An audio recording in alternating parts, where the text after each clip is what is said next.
I was starting to worry that, like, all of Season 1 was just going to have some crap episodes for a while. Like, I know, only 2 bad ones in a row isn't really a big trend, but, I mean, you know how Season 1s of Star Trek tend to be? But no, I actually like this. Oh, by the way, we now have our first episode of the show. No, hang on, this is our first episode of the show. And not our last. We've got one more after this, which we won't be getting to for a while. But effectively, this is the final first episode of the show. This is the one that actually aired first in Canada. By the way, something about that amuses me. The first time Star Trek was shown anywhere in a public broadcast was at CTV, which I believe is a Canadian broadcast station, or studio, or whatever, in Canada. Hey! I mean, Shatner, right? That makes sense. But no, something about that amuses me. Let's see. So, why was this the first one they aired? I have 2 things to say about this. First of all, according to the actual producers, there we go, that's the word, the actual executives in this book, most notably Mr. Solo and Mr. Justman, but everyone else is involved in this too. It was a simple process of elimination. Couldn't be Corbomite maneuver. It wasn't ready yet. So, okay, next. Well, Charlie X was apparently too gentle of a story. I haven't seen that one again. Obviously, we're not there yet, so can't comment on that. Mudd's Women. We have covered that one, and that episode can go to hell. But that one was considered too questionable. Okay. What about Where No Man Has Gone Before? No. Too expository. Still don't understand what that means. Which left us with only 2 options. This episode and The Naked Time. Now, we haven't covered The Naked Time yet. I just got to mention the fact that The Naked Time was apparently considered a good character intro for the characters of the crew. I really want you to think about that for a second. I want you to process that idea. We'll discuss that when we get there. But basically, it was between Naked Time and this one, and the coin was heads, so they went with this one. Okay. Sure, I could buy that. Now, what's doubly interesting about that is this episode is actually pretty well panned. Variety at the time thought it was terrible. TV Guide thought it was terrible. Leonard Nimoy thought it was terrible, and, by the way, specifically stated that the only reason that this was the initial shot, the series intro, first one they broadcast, I'd say series premiere, but I'm not sure if that counts. Anyways, either way, it was because this was proper science fiction, a.k.a. science fiction that involves a monster that we have to defeat. Shatner didn't like this episode either, by the way. He mentioned that in his own books. Nobody liked this episode. Except me! Although I did just finish watching, not Naked Time, Mudd's Women, and another episode I can't remember the name of, because I'm smart. What was it? Oh yeah, Enemy Within. So maybe it's just my standards have been lowered by the Drek I've been watching lately. I don't know. Funnily enough, Chris Black loved this episode. I know what you're thinking. Who the heck is Chris Black? We'll be talking about him Tuesdays, because he's a big recurring writer over on Enterprise. Did a decent amount of stuff in Season 2 and Season 3 over there. So, where to begin with the episode proper? Actually, before we go any forward, we see Leslie for the first time on this episode. Alright, real question. How many of you know who I'm talking about? One of the things I have commented on many times is the value and importance of recurrent background characters. TNG actually did this quite well, and so did Deep Space Nine. Voyager dropped the ball, and so did Enterprise.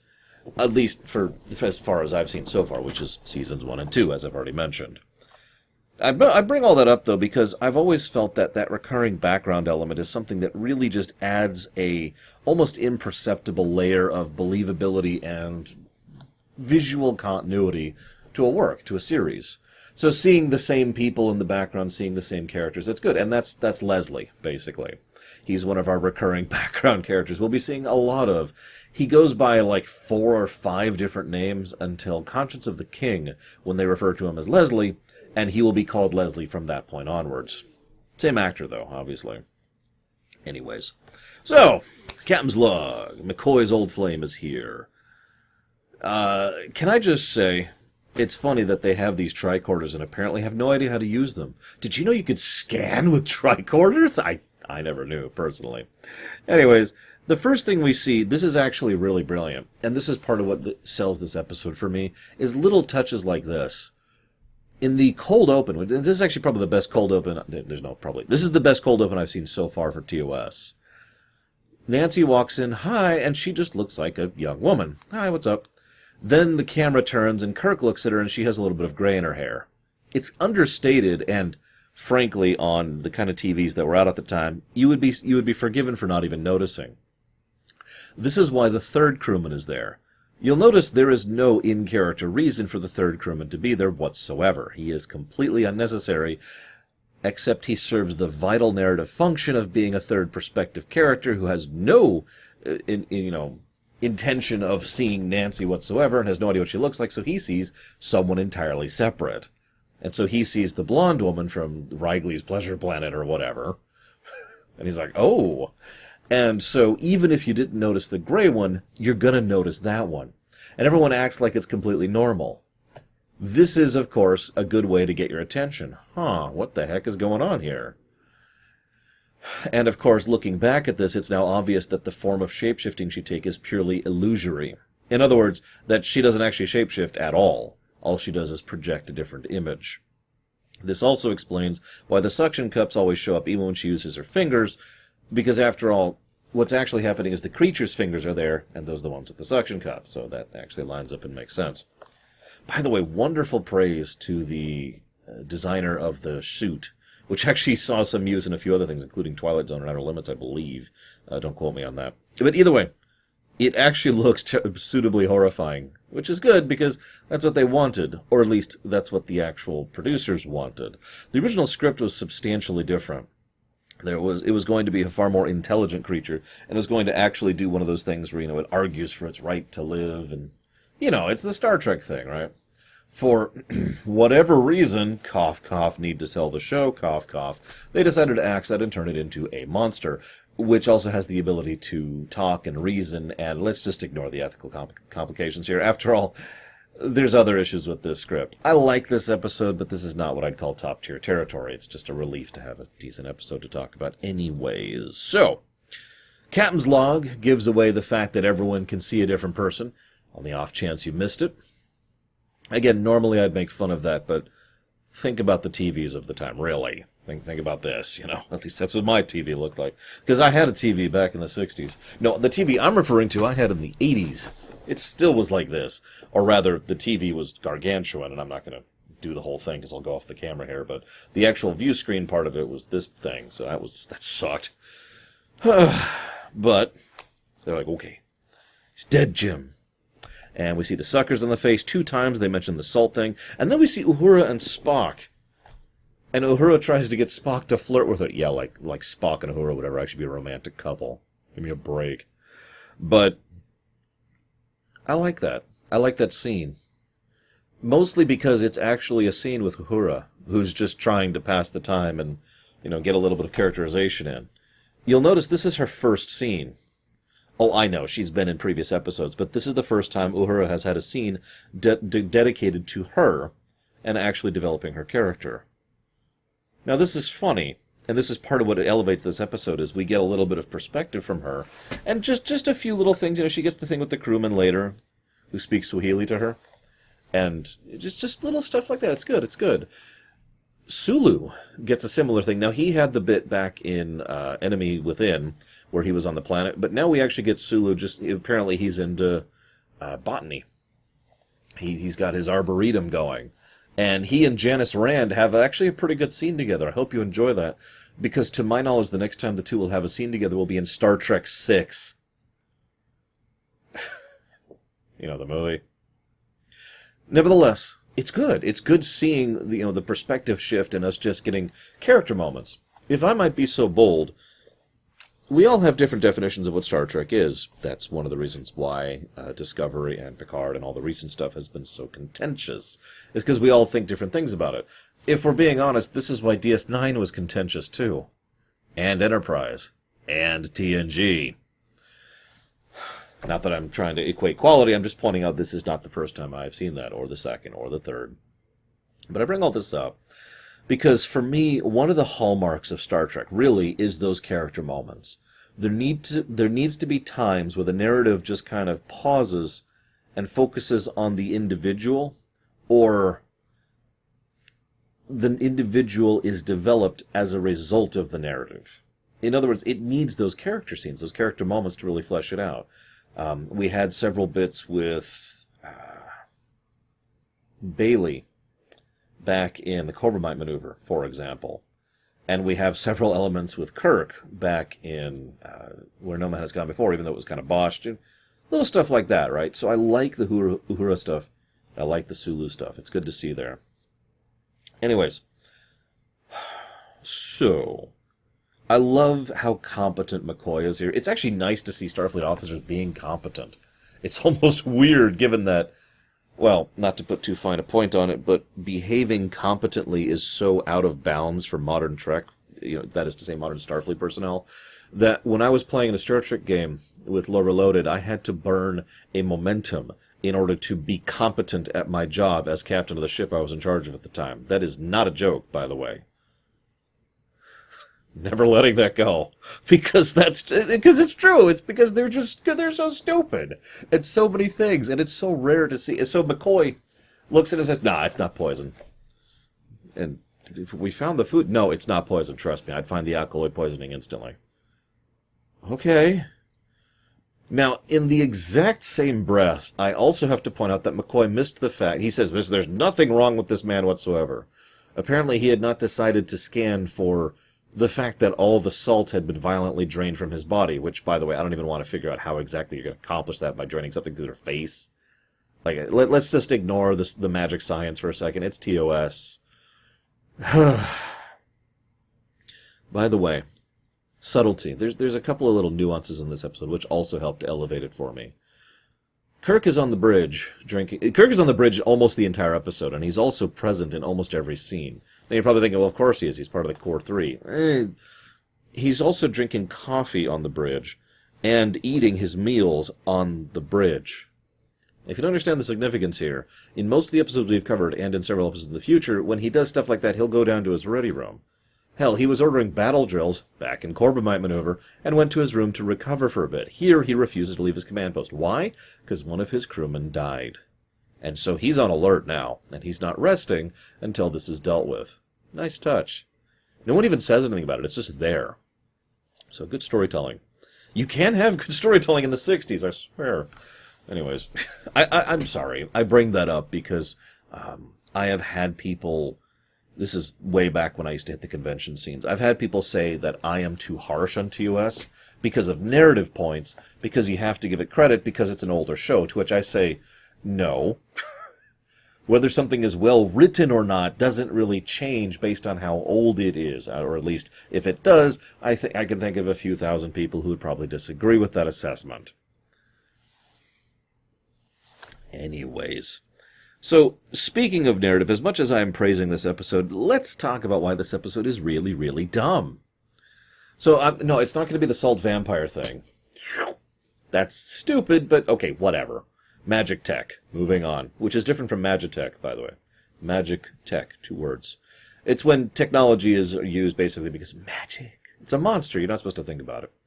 No, the thing that bothers me is... It's down there on the planet. It's fine, apparently. And they have salt. Okay, cool. Then it murders the crewman. Okay. I guess it was hungry. All right. Now, keep in mind, the events of this episode occur over the course of, like, a couple hours. This is a very short episode in real time. So, in the space of a couple hours, it goes from being fine, and then eating, and then going up, and then being so hungry, oh god. Actually, no, it doesn't go up. Sorry, I missed a step. It also murders 2 more crewmen on the surface. So it eats 3 people, and then it gets beamed up, and then immediately sees Rand and her salt tray, and, oh god, I'm so hungry. Oh, I'm so hungry. I need to eat that salt. You just ate 3 people within the space of a couple hours. If I want to be generous, it's been maybe a day. Now, you might say, you have to eat more than once in a day. Yeah, I don't need to eat twice in a row, then immediately get beamed up, and then still be hungry. This is not Chinese food, which itself is a myth. That just has to do with how the body processes carbohydrates. That's why we put chicken in there. So, minutes later, it's jonesing for salt. I want to talk about the knuckle thing. This is going to sound like a weird thing to go off on a topic about, but bear with me. For those of you who have never watched my show before, this is what I do. I just discuss things that come to mind about the making of, or the nature of, or the philosophy of, or the dumb of, and it's all dumb and stupid and terrible, but this is my show and this is what I do, so welcome to the Dumb, Stupid, and Terrible Show. The next thing I want to talk about is visual or audio cues. Now, this is something I've studied a lot because it comes up a lot in game design. You want to indicate what type of things in your world interact with what type of things. Let me use a really dumb example. Let's say you have a sword, and you bang it on the wall, and it goes tink, tink, tink, tink, tink. But then as you're banging, you hit this other part of the wall, and it goes dunk, dunk, dunk, dunk. That indicates you can interact with that wall in a different manner, maybe placing a bomb there or something, right? Maybe a door is red, which means you can hit it with missiles. Maybe you hear this shing in the background to indicate that's the time to parry a blow. All of these things are things that are built into the game to help you to know when and how to interact with the game, okay? The thing is, this same principle applies to non-interactive medium as well. We get visual and audio cues so that we know what things mean. This is something I'll be talking about in movies sometime this year. I have no idea when it's going in relation to this. But the most classic example is Jaws. We know that the barrel being dragged along means Jaws is there. We have that visual parallel. And we get little indicators to acknowledge that kind of thing as we go throughout this work. The knuckle being the big one. Anytime the creature bites its knuckle, we can tell it's jonesing for salt. But the important part, on the off chance that you can't keep track of who the creature is impersonating at any given point in time, is all of the people it impersonates does the knuckle biting, so you then know that's the creature. It's good. It's good visual shorthand. And I wanted to comment on and praise that because I'm pretty sure that's the reason why it's in the episode, to make sure that the audience knows what's up. Also, I want to give special praise. There's a really good shot. Check it out. Mark Daniels directed this episode. Now, if you've been paying attention so far, we've had a lot of one-offs. In fact, the author of this episode also only wrote this episode, I think. I don't remember because I didn't look up their name because I'm really stupid. But what I do know is that the director, Mark Daniels, does several other episodes, like 10 or 15, something like that, which is great. He does Space Seed, that's awesome. He does Doomsday Machine, that's awesome. He does Spock's Brain, that's... Oh. Look, of all the complaints we could have about Spock's Brain, I don't think directing's on the list. Nevertheless, he does a really good shot.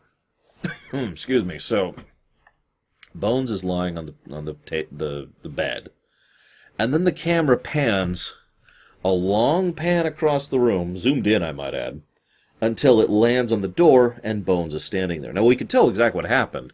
What happened is Kelly got up and rushed over and got in position so that he could be the creature. But it's still a good effect, especially for the time. And it gets across the idea very quickly and efficiently, just on the off chance the knuckle didn't give it away. Good stuff. Good stuff.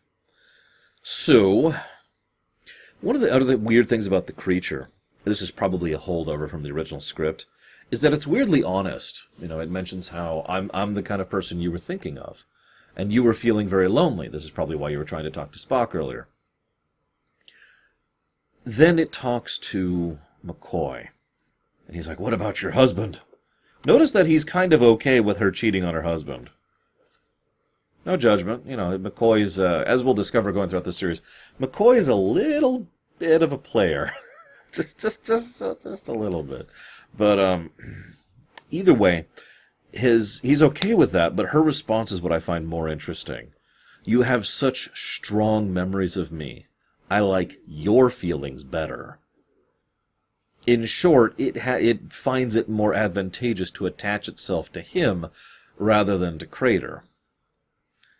So, this then leads to a bit where Crater tries to defend the thing. It's okay. It's okay. It's not dangerous, only when it's hungry.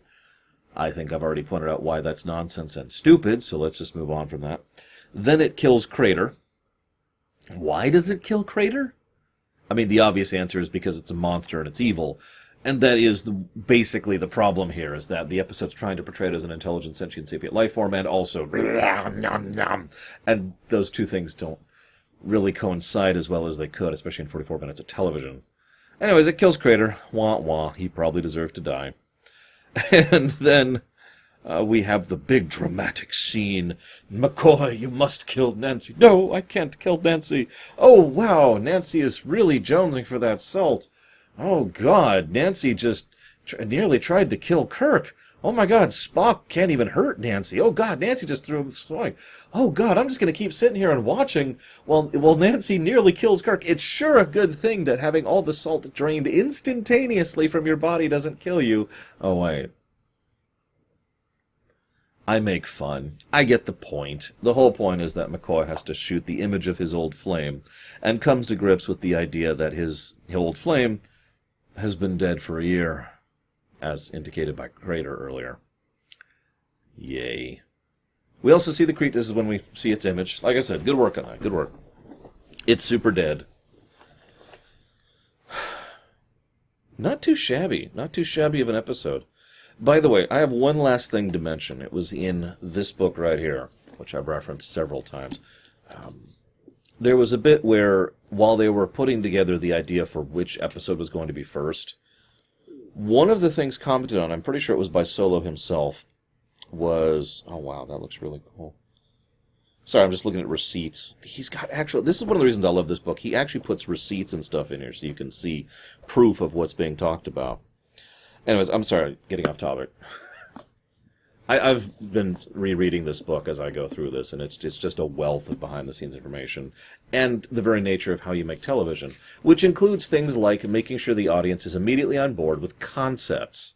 Concepts like a spaceship, aliens, and beaming.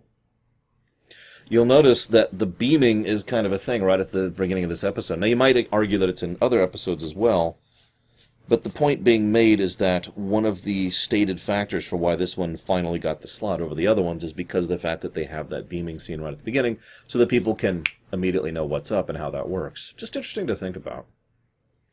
Fascinating stuff. Good episode. I enjoyed. I hope you enjoyed. See you next time.